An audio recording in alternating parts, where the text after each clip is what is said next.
Welcome to the Property Nomads podcast and the last episode in this Women in Business series. And yes, this is coinciding with International Women's Day as well. And today's guest is a blockbuster. Really looking forward to having this conversation. She has built up multiple businesses, £1 million businesses, plus had dinner with the UK Prime Minister, has won so many awards, both nationally and internationally. Public speaker, has her own podcast as well. I mean, there's nothing I can't say really, that won't do justice. So here we are, Liv Conlon. Thank you very much for taking your time out to do this. Hi Rob. Thanks for having me. No, I'm excited to be here. Obviously, the property industry is where I built my very first business. So yeah, glad just to speak with the community and have a chat with you. Really looking forward to this, and as I said, we've got a dual aspect here. It's as part of a Women in Business series, and of course, this just coincides with coming out on International Women's Day as well. So I apologise if sort of some of my questions are overly probing, but some of the topics I imagine we go through is stuff that I would not have experienced. Also, the fact you also have won UK Young Entrepreneur of the Year. I mean, your accolade list is absolutely huge. Rather than me just read it off and sound like a boring book, I mean, please do give some background of where you are now and where you started, and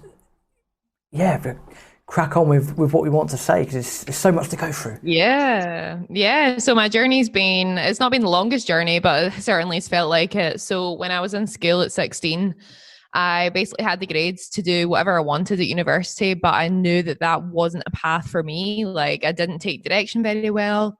I hated school. I was badly bullied there. And I just thought, like, I don't want to go on to further education and sort of repeat this process. So for me, like, starting a business was like the only thing I was ever destined to do. I started my very first business when I was 13, selling things on eBay and, wheeling and dealing. So I knew that when I was 16, I was going to leave and I was going to do something. At that time, I told the careers office, look, this is what I'm going to do. I'm actually going to go and start this interior design business, which ultimately was home staging. One, they didn't even know what it was. And then secondly, they were like, I think you're going to ruin your life. Like, you should be a doctor, a lawyer. Like, what are you doing? But I knew that this business was for me because, my mom had been involved in property. And she bought a property that was on the market for 3 months and it wasn't selling, it was empty.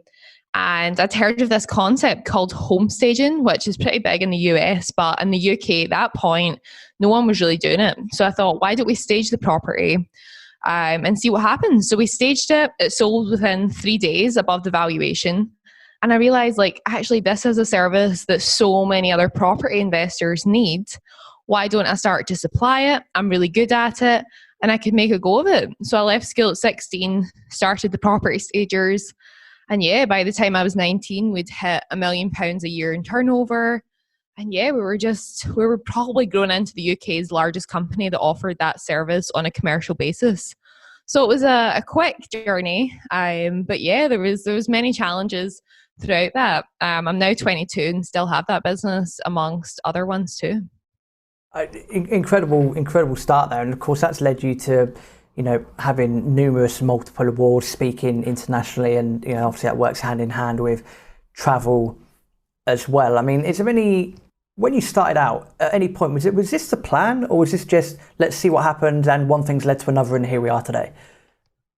Yeah, I mean, it's an interesting question. One that I'm actually not been asked too often, so I love it. It was never in my sort of goals to become the UK Entrepreneur of the Year, and I didn't actually envisage it would all happen so quickly. I mean, I first sat down, I think it was back in 2017 or 2016.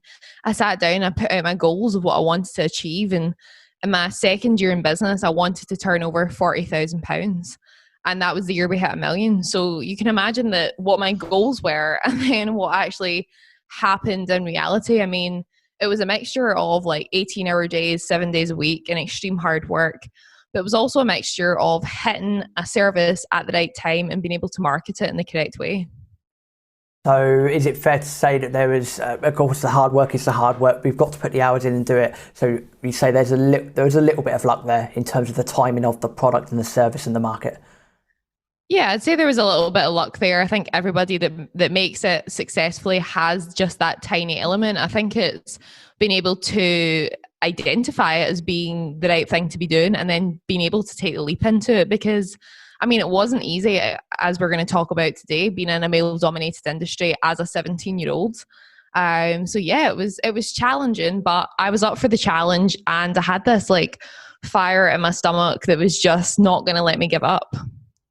And it also helps when a story such as yours has been, you get featured in BBC News, lots of BBC stuff, and it's led to you with, having quite big contracts with M&S, Dunelm, Argos. I mean, that's quite a formidable thing. How did the break with the BBC come about, out of interest? Yeah, I mean, so my story caught fire pretty quickly because what I'd achieved by a young age. And to be honest, age was something I was never that comfortable talking about. I felt very embarrassed to tell people I was in my teens. I probably lied about it a little bit too often until it was found out that I was only at the time 18. Because it was something that I felt very insecure about, that people wouldn't want to work with me if they found out my age, even though my age was not in any correlation with my ability to actually deliver. So when I actually started to share my story, I won my very first award. 12 months later, we had won another 10. So it was really, the power was sharing with people my story, my journey, actually the fact I had done this by a certain age. I'd overcome a lot of personal challenges as well. But that was really what the press look for. They look for someone that has done the extraordinary, and they have a good story. So to be honest, it was just a little bit about being myself. It wasn't like any massive marketing technique. But yeah, I mean, when you do things like that, it does catch the attention of big brands. And what you're talking about there with Argos and Sainsbury's, Dunelm, M&S, that was actually for one of my charity events where we staged 100 temporary accommodations over Christmas. So when you actually start to harness the power of the media, you can use it in such good ways to help people as well. And not to focus on age. I mean, I suppose it's difficult in this situation not to, focus a bit on age. In terms of growing the business from strength to strength, was that something that you had a mentor for, or I mean, did you surround yourself with good people? Did you get told to do that, or was it just yourself and building a team and that's it and going from there? Yeah, I mean, another great question for me. Like, I've always tried to surround myself with really successful people since I left school. At that point, I realized that like this is what I've got to do. I need to get myself around mentors and even people online that are going to inspire me to wake up every day and be my best self. So I was taking like inspiration from all the big business gurus such as Tony Robbins. I went to his business mastery event. And yeah, I had some more personal mentors as well that were more in the property industry that definitely, yeah, put the ladders down and helped me up. My mum was also like such a big inspiration to me. She had her own business when I was growing up.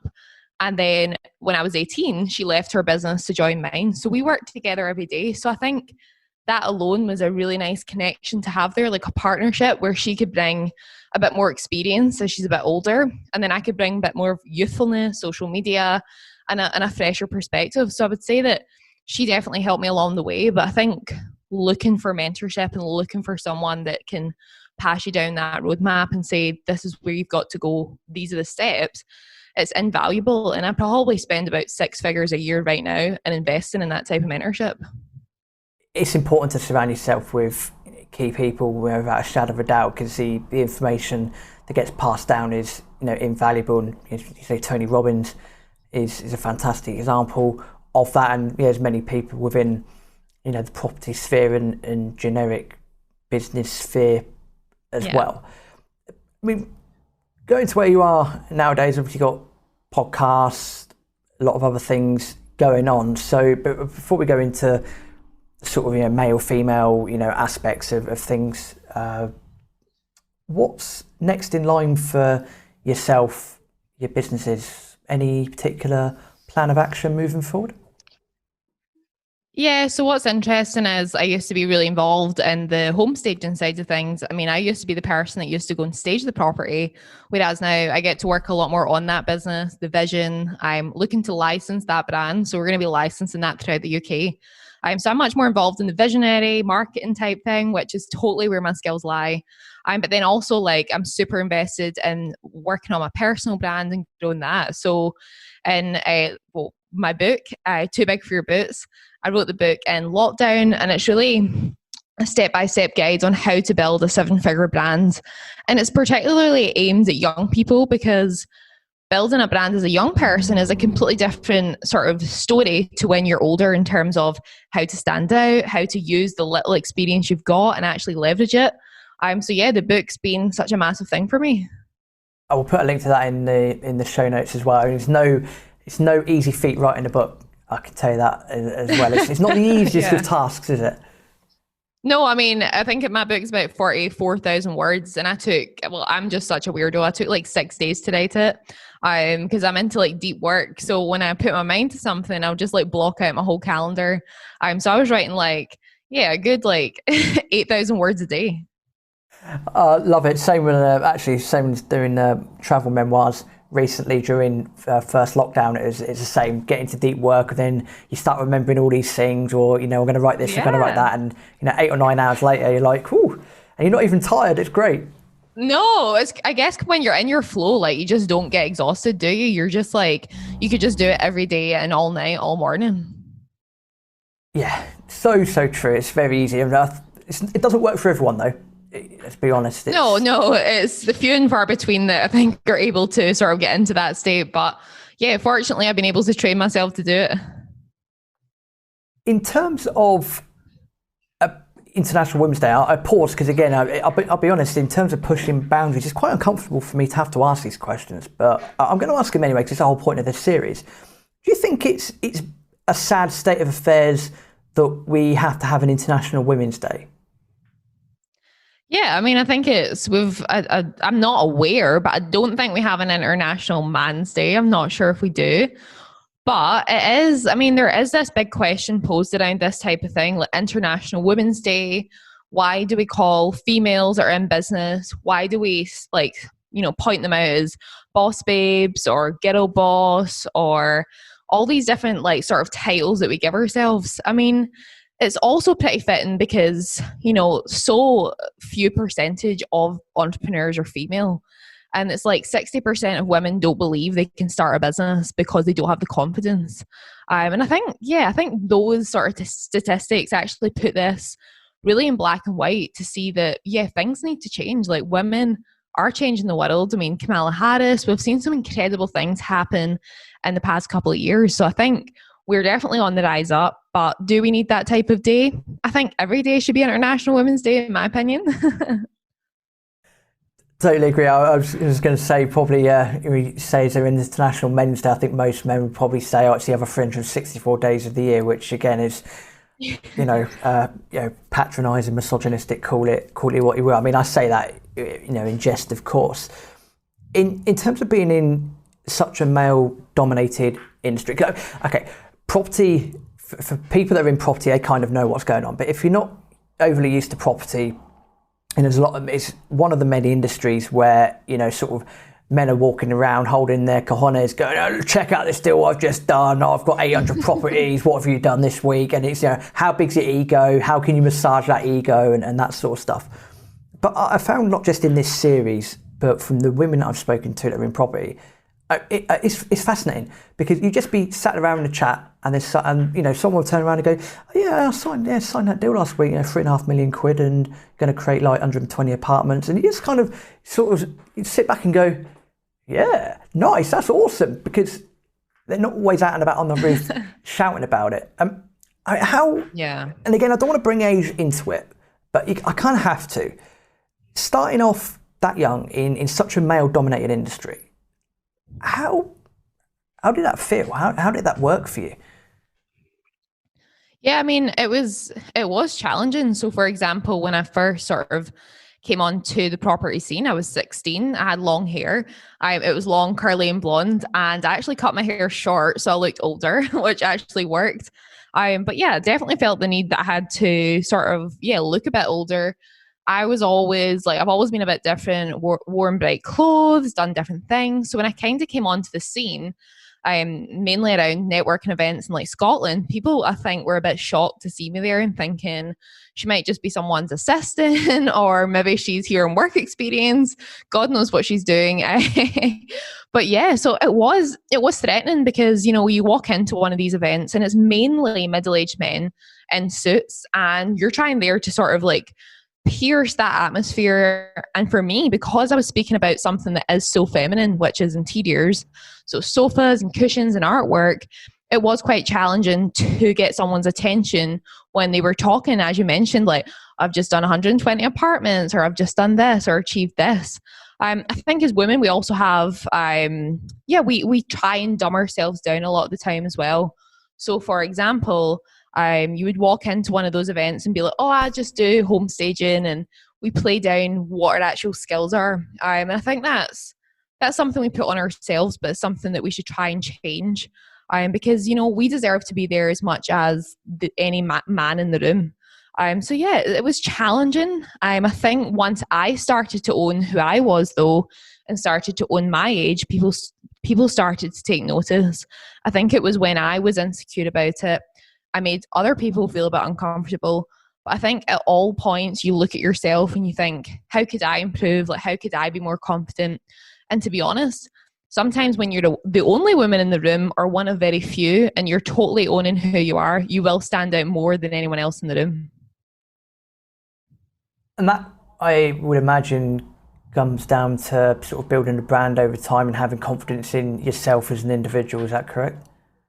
Yeah, I mean, I would say that obviously my confidence has grown massively. The more awards I've won, the more successful my business has been, the more I've been in the press. But none of that would have happened had I not taken action at the start.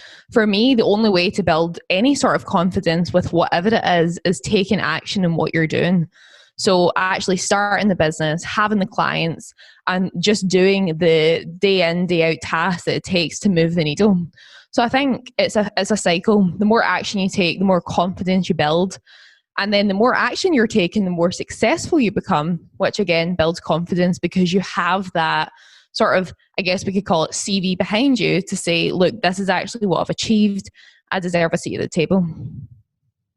Couldn't agree more. And scream and shout about it from the rooftops as well, because, you know, from the interviews that, you know, I've had, and you've probably got these experiences as well, that, as you say, sometimes women can play things quite close to their chest, which, you know, not just in business, in, you know, anything, always catches off, you know, people off guard, and, you know.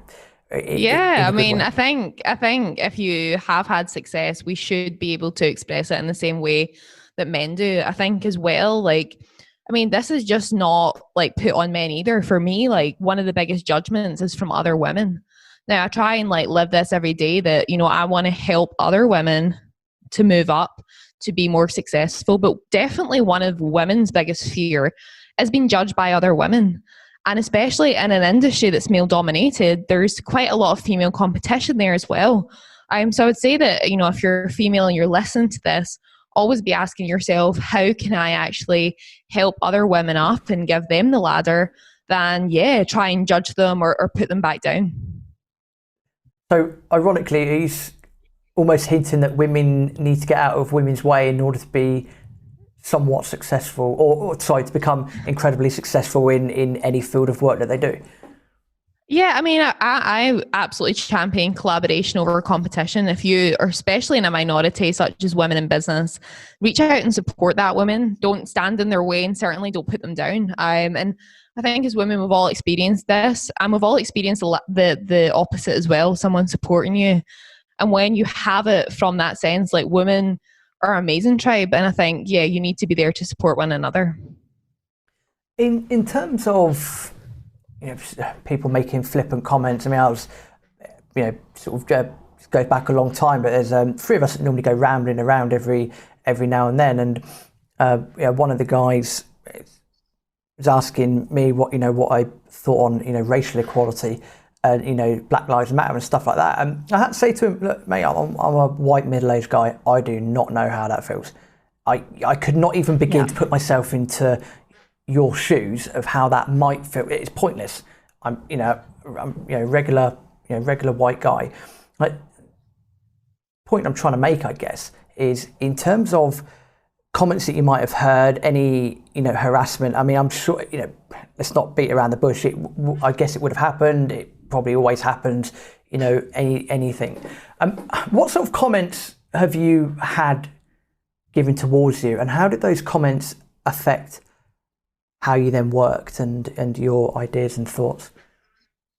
Yeah, I mean, for me, like one of the things that I sort of value myself is that whenever I get a knockdown or someone that has tried to, put me down or say you can't do it, it's always actually spurred me into the opposite. So in a way, I almost appreciate those comments because they do make me think, well, stuff you, I'll go and do it better and I'll go and achieve that.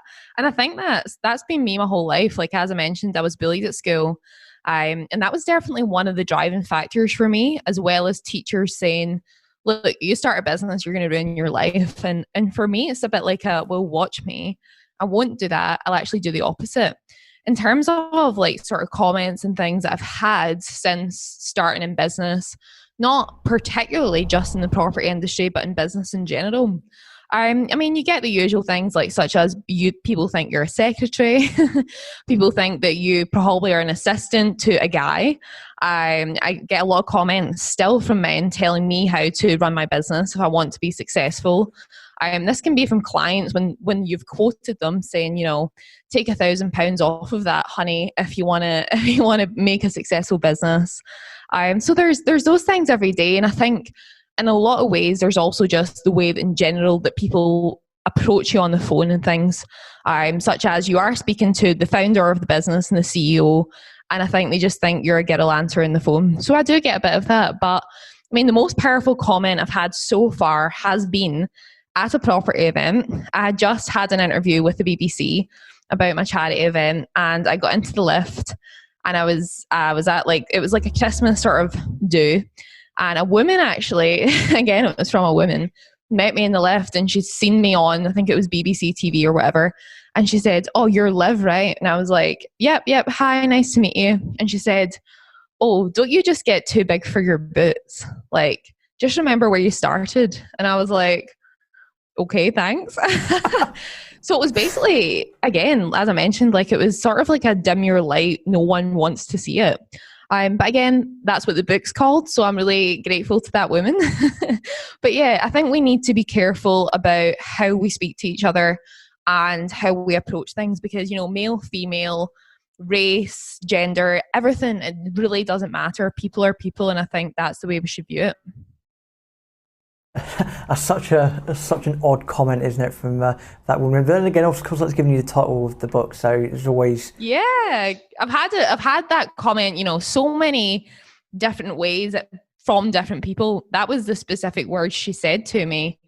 But yeah, I think being from the UK as well, I'm not sure if you think this as well, Rob, but there is like this small-minded mentality in a lot of people, and it's like, don't forget, like especially when you're from Scotland, like. A lot of what you hear is like, don't get too big for your boots. Don't get ideas above your station. Like people like us aren't meant to have money. People like us aren't meant to be famous. All these different comments. And I think it seeps into your subconscious as well without realizing it. But I think that's where the power of surrounding yourself with successful people, that's how powerful it is. You need to be around people that are probably saying to you, come on, you can do better than this. Like you can be more successful. I totally agree. It's probably not the good place to start an England versus Scotland debate because that could probably have been rolling. Oh no, maybe not. But I can only speak for when I grew up. So I think that's been going on for over 1,000 years now. So let's not go down that route. #freedom. I get what you say about the UK mentality. So true. I mean, I know that. Again, this is not about me, but I'll share my experience in answer to your question of. Getting started in property, and many people, sort of take the piss of the American psychology, don't they? It's like, yeehaw, go and do this, you can go and be successful, do that, it's in your mind, that sort of stuff. But actually, when you really get into the nooks and crannies of it, and you start thinking, holy shit, everything, I don't always agree with what the USA does, but in terms of like their can-do attitude, mentality, the land of hopes and dreams as such, boom. Absolute spot on. Because you get here in the UK and go back to that going, don't get too big for your boots. People get a bit of success and don't we just love to see them fail or cock up. Oh yeah, 100%. Yeah, not great psyche, as you pointed out. So totally with you on that. The American way of mentality, doing things, achieving whatever you want to achieve, it's crucial. In terms of like top books, normally people read a couple of books and go, light bulb moment. Over your time of being an entrepreneur or entrepreneuress, I don't even know how to distinguish that, to be perfectly honest. I love that. Entrepreneuress, yep. Hey, you can take that, one's on me, that's fine. Yeah, go ahead with that. Any particular books that you've read that have gone big light bulb moment that you think people should go and pick up and read to help them? Yeah, I mean, so for me, one of the best books I've ever read is Deep Work. As I was mentioning before that, like being able to tap into the way that I work in terms of, just deep work. Like I used to work 18-hour days, 7 days a week, only for the first few years in business. They were necessary. They were probably most of the time, but had I read this book earlier on in my career, I feel like I would have been able to tap into like a more powerful sort of place of work. So Deep Work, which has been an awesome book. And then I also love the book by Brendan Burchard. And I think is it the High Performance Habits? And I think in business, there's tons of amazing business books, but I really love ones that sort of challenge you personally, mindset wise. And that book really made me look at myself and think, actually, do I perform as a high performance person in every aspect of my life when it comes to fitness, eating, business, relationships? And I realized that I was performing highly in business and probably neglecting a lot of other parts of my life. So since reading that book, I've tried to really put those habits into daily practice. I'm not perfect and I'm not there yet, but I think that book, if you read it, it will definitely change your perspective. Talking about perfection, I'll probably botch this quote. I think it's from American football coach Vince Lombardi, one of the best coaches of all time. He said something along the lines of, perfection is impossible to achieve, but if we aim for perfection, we'll at least achieve excellence. Yeah, I love that one. And that's like, I am like a recovering perfectionist. Like I nearly ruined my business so many times just trying to wear all the hats, do everything myself, and realize that, I will not achieve perfection. And I need to outsource. Was there a turning point where that happened? I mean, you mentioned about working 17, 18-hour days consistently. And, we've all got to put that graft in to at least get the basic building blocks up and running. But at what point did that change for you? Yeah, so my home staging business is obviously quite a physical business in terms of there's furniture to move around the country, and it's quite a lot of physical labor. And for a very long time in the business, probably for the first 2 years, that was my job as well. Like I was literally doing everything. I was doing the quoting, I was doing the marketing, I was also sometimes physically moving the furniture. And then at one point, I just realized that, look, this isn't sustainable. My mum had joined the business, and I thought, if I ever want this business to be successful, and I think it was the month we'd hit like our first 20K month, and I realized like, wow, there's so much possible here, but I'm never ever going to get there if it's just me constantly in house at 4 a.m. Like this is just not going to happen. So I think you get to that point where you finally get the full belief that this is what you should be doing, and this is going to be a life-changing income. And then the switch flipped for me. And I was like, right, now I need to bring on team members to do the physical labor and to do that side of things so I can actually focus on what I'm good at. And that was always marketing. It was always speaking to people. It was always being the face of the brand. So it was that transition. And now that transition wasn't easy either. Like I've had a nightmare with finding the right team members. It's been very challenging, but when you hit the right team, for me, everything changed. Within your own organisation and your own business, do you still get people people are going to look up to you, of course, for what you've done, what you've achieved, but do you still think within your team or people that have been in your team that people have kind of looked up to you and then they're not happy that they're working under a woman? Yeah, absolutely. I mean, I've had both male and female employees in my company, and I've also had like all age ranges. I think for me, it's been more the age thing. So for example, sometimes I'm hiring people that are double my age. So I've had employees, in their 40s and their 50s, and I think it's the age thing that gets them more than anything else. In terms of taking direction from probably at the time a 19, 20-year old, and sort of, I guess, as well, being the owner of the business and seeing the lifestyle difference between employees and CEO, I guess you could say. Such as you're the business owner, all the risk is on your head, but you can also do things that maybe other people can't, like work from abroad or do different things, like go on holidays. And I think that's also been the challenge of people seeing the fact that I have this lifestyle, I have worked hard for it, and I still have a lot of risk over me every day if it doesn't work. But yeah, and then as an employee, you don't have the same level of risk involved. Fair enough. It's just interesting to get. It's just interesting, Yeah. sorry, to get that perception from the other side. You mentioned about having these various areas to help other women in business as well. Do you reckon there needs to be more of that moving forward? Oh, yeah, definitely. I mean, I was saying earlier on a podcast today as well, when you're in a space so when you're in property, when you're in business and you're online, you're on Facebook groups, you're on Instagram or whatever you choose to be on, sometimes it can feel like everybody's doing it, can't it? It can feel like there's like the whole world is involved in property, the whole world is a female entrepreneur. And then actually, when you look outside of that community, just because you're in it, it's not actually the case. Usually you're in such a niche group of people that it can feel like there's a lot. And actually, when you look at any of like the big business gurus, like your Tony Robbins, your Gary Vaynerchuk's, like there's not any, I would say there's a few, but there's not enough female leaders in that space that are really, really leading the way for another woman to look up to and say, I can do this as well.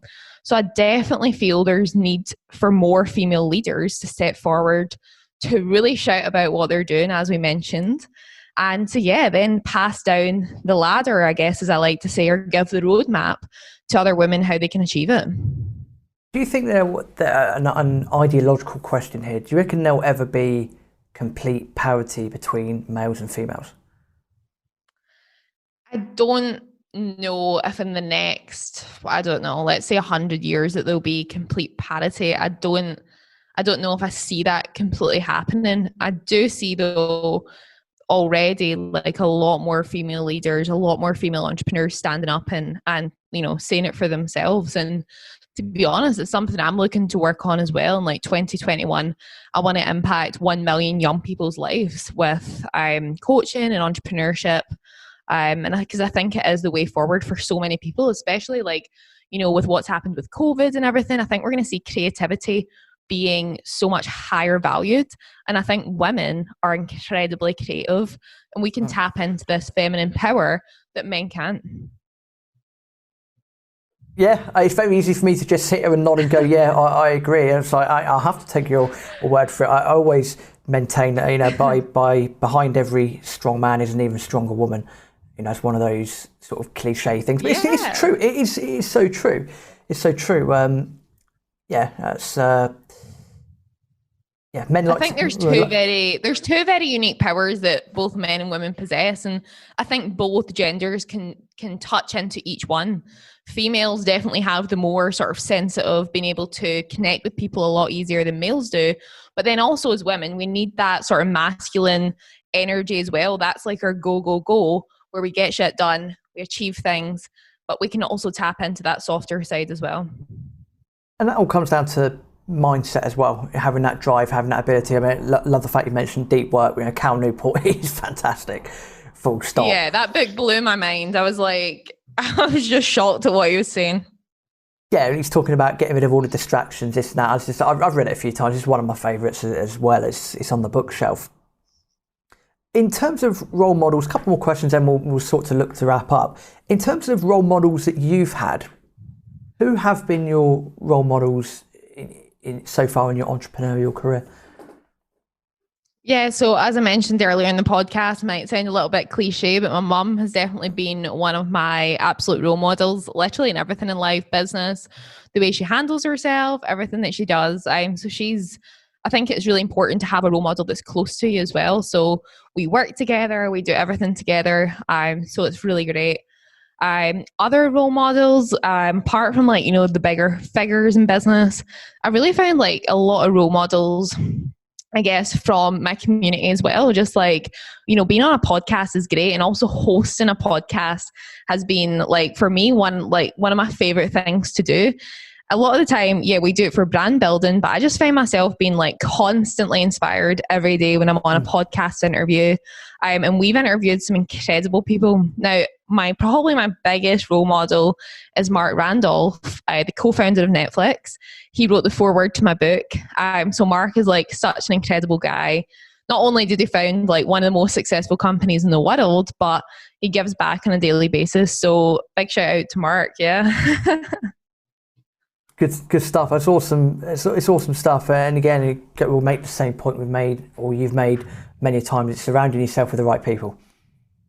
Yeah, I mean, it's so vital, and it's being in the room with people that are more successful than you. And I think that's been one of my challenges, just the ego coming out. It feels so good to be in a room where you might be the most successful person, that you've got the biggest business, the most successful one. But it really pushes you outside your comfort zone when you get in a room with people that are just like 10 times more successful than you. And I've been in both situations. And I think you always want to be in a room with people that are doing 10 times what you're doing, because it's only going to raise your vibrations to their level. Yeah, they always say, if that's the aim, isn't it, is to make sure you're at sort of the bottom rung of the ladder in every single room that you're in. Don't be at the top of the tree. Yeah. And it can be you can feel quite insecure in those situations. You're like, oh, it's just me with like the least successful business here. But it's one of those growing pains you need to go through. And then hopefully you get to the top of that room and then move on to the next one. Absolutely. And in terms of that, and again, I've got to ask the question again, does it, in that situation when you're in a room full of people that are, 10x in where you are at the moment, do you think it helps or hinders you that you are a woman? Do you think people look at you differently because of your sex? I think maybe if you're in one of those rooms, you almost have a little bit more respect in a sense. Maybe it's a bit counterintuitive saying that, but yeah, it's like you've made it and you are a woman and you've had slightly more challenges maybe than males. I don't particularly think if you're in a room with very successful people, they look at you as a gender, which I think again is important, because I think the more successful you are, usually the more personally developed you are as well. So I've certainly found that to be the case more than, the opposite. I think that's probably a great place to wrap up. And as I said off record, and I'll say to the people listening to this as well, I do apologise to almost the line of questioning. It makes me feel uncomfortable having to ask, to be fair, these questions in the first place, in terms of sexual equality, things that you might have had happen to you, or statements like that. And I've always designed my questions to almost sound like I'm a bit dumb, because I just want to remain humble and try and get the perspective that you've had of such a successful entrepreneur that you are. And really, I think what you've got lined up for helping tons and tons of entrepreneurs in moving forward, just a million a million entrepreneurs moving forward, it is going to be absolutely incredible. But it's probably a good place to wrap up. Apart from thank you for being part of this series. I think it's been incredibly enjoyable to listen to yourself and understand what ticks you and keeps you going. If people want to find out more about you, how can people do that? Of course. Well, thank you, of course, Rob, for hosting this episode. I know that these questions are challenging to ask, but they're also challenging to answer because, as a female, I have nothing against males. I have nothing against any other females. So yeah, it's definitely a difficult conversation to host and be interviewed on, but I think it's so important that we have conversations that put us outside our comfort zones and that make us talk about the issues that, that are there. And maybe some of your listeners have connected with this episode. And if you have, you can find me on Instagram.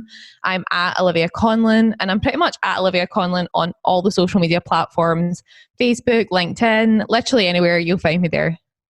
Awesome stuff. And as usual, we'll put those links in the show notes as well. Liv, it's been a joy and a pleasure. Thank you so much for sharing some of your top books, your top tips, and getting your views on things. And what I can do is humbly, wish you continued success moving forward, and maybe catch each other on your podcast in due course. Yeah, perfect. I'd love to have you on. So yeah, we'll definitely see you there.